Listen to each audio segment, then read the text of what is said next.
sekali. Ingin mengingatkan, uang pensiun banyak sekali di luar. Ada sudah data di kantongan saya, data di Kementerian Keuangan ada.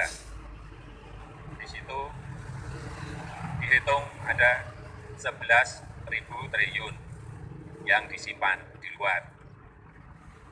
Di kantong saya beda lagi, lebih banyak.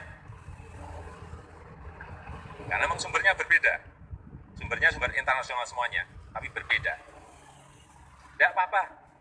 Yang paling penting, bagaimana uang-uang itu bisa dibawa kembali ke negara kita. Karena saat ini kita memerlukan partisipasi negara semuanya. Untuk negara, untuk bangsa.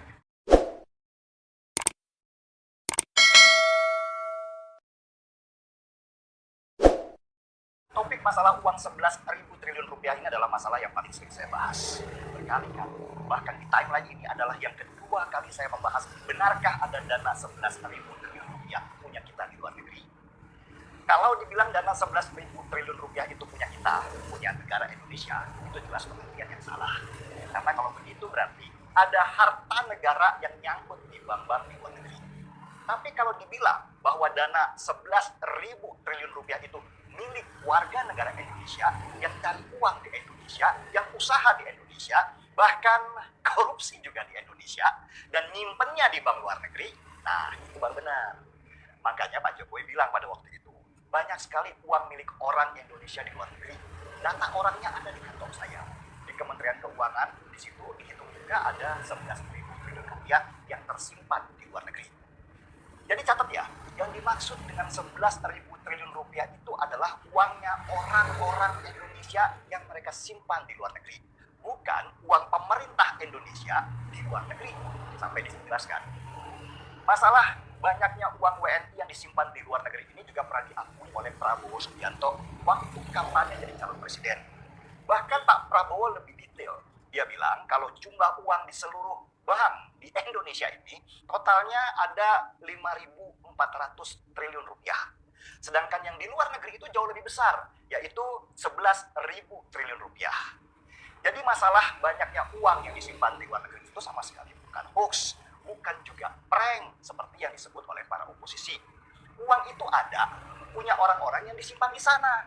Datanya juga ada, siapa-siapa saja mereka. Nah, masalahnya adalah bagaimana bisa menarik uang mereka yang disimpan di luar negeri itu untuk balik ke negeri kita. Ini masalah yang berbeda. Ini sangat rumit dan teknis. Apalagi negara kita bukan negara diktator yang tinggal ngacungin senjata ke kepala orang yang simpan uang di luar negeri itu supaya mereka mau pulangkan uang di sini. Memang bank-bank di luar negeri seperti di Swiss, di Cayman Island, di British Virgin Island, itu mudah mau melepas uang yang tersimpan di negara mereka. Oh, gak semudah itu, Ferguson. Kalau ditarik dana di bank mereka sebesar 2 triliun rupiah saja, bisa kolaps banknya mereka.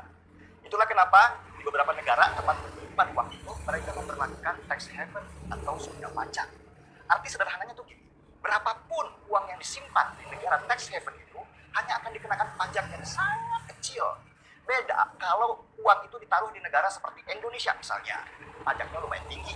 Dan ini faktor yang dihindari oleh mereka yang punya duit. Mereka gak mau terlacak punya duit berapa di negaranya, karena nanti mereka bisa kena pajak besar karena dianggap kaya raya. Kalau di negara tax haven, tempat orang-orang kaya menyimpan duitnya, mereka tidak dikenal dengan nama mereka, tapi cukup dengan nomor saja. Kerahasiaan pasti tetap penuh. Karena itulah, di masa pemerintahan Jokowi ini, dia punya beban. Bagaimana caranya supaya uang orang-orang yang disimpan di luar negeri itu, yang totalnya 11.000 triliun rupiah itu, bisa kembali ke bank di Indonesia.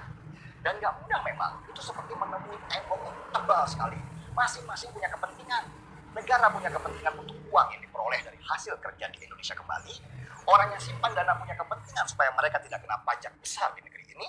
Dan negara luar yang ditempati uang punya kepentingan juga supaya uang tetap tersimpan di negara mereka. Salah satu usaha pemerintah kita untuk kembalikan uang itu adalah dengan kerjasama dengan negara tempat uang itu disimpan. Dan baru satu saja negara yang mau diajak kerjasama, yaitu Swiss. Itu juga terbatas di uang hasil korupsi saja, bukan uang hasil usaha.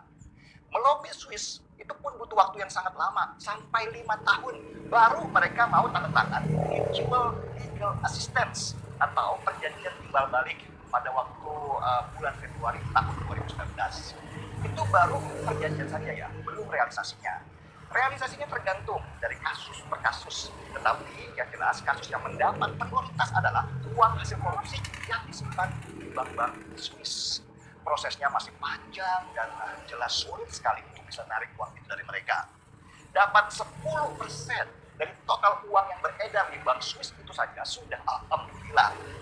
Itu juga pasti Swiss mintanya macam-macam sebagai timbal baliknya, termasuk ya mungkin politik, negosiasi pasti alot dan keras. Karena itu kita tidak berharap akan mendapat uang itu dengan cepat. Cara satunya lagi yang dilakukan oleh pemerintah Indonesia adalah dengan tax amnesty atau pengampunan pajak. Pengampunan pajak itu berlaku buat siapapun yang mau mendeklar atau melapor kekayaan yang tersimpan di luar negeri. Ini juga nggak mudah. Yang melapor masih takut kalau pemerintah bisa mengintip berapa harta yang mereka sembunyikan di luar negeri. Ntar kena pajak besar lagi, begitu pikiran mereka. Jadi perjuangan untuk mengembalikan dana-dana yang disimpan di luar negeri itu nggak mudah memang. Apalagi semudah yang dibayangkan kelompok oposisi yang asal nyocot dan berpikir uang 11 triliun rupiah itu tiba-tiba ada di atas meja tanpa kerja keras, negosiasi alot, teknis yang rumit dan waktu yang panjang. Mereka itu cuma ribut doang. Tapi kalau mereka yang mimpin negara sudah pasti lebih berantakan. Lah, gimana mau pimpin negara? Hidup aja nggak pernah susah. Mereka itu anak manja yang nggak mau tahu gimana caranya. Pokoknya kalau mau A, ya hari ini harus ada A. Kalau nggak terkabul, buset, ribut tiap tahun. Saya sendiri nggak berharap di masa kepemimpinan Jokowi ini uang 11.000 triliun rupiah itu akan kembali semua. Mungkin butuh 2-3 presiden lagi, baru pelan-pelan uang itu kembali. Itu saja kalau ada kejadian istimewa. Seperti misalnya kalau ada kerusuhan di Cayman Island, salah satu negara tax haven. Pastilah rame-rame yang punya uang akan pindahkan dananya ke negara yang lebih aman buat mereka tanpa diminta. Jadi sudah mengerti kan bagaimana posisi uang 11.000 triliun rupiah itu sekarang? Gak gampang kan? Memang enggak. Yang gampang itu ya bagaimana menyediakan kondom berkelinging ke salah seorang elit partai untuk mencontohkan kepada kita bagaimana cara penggunaannya sesuai dengan petunjuk yang sebenarnya. Seruput kopinya. Markido, mari kita pakai colokan. Saya Din Siregar, kita di acara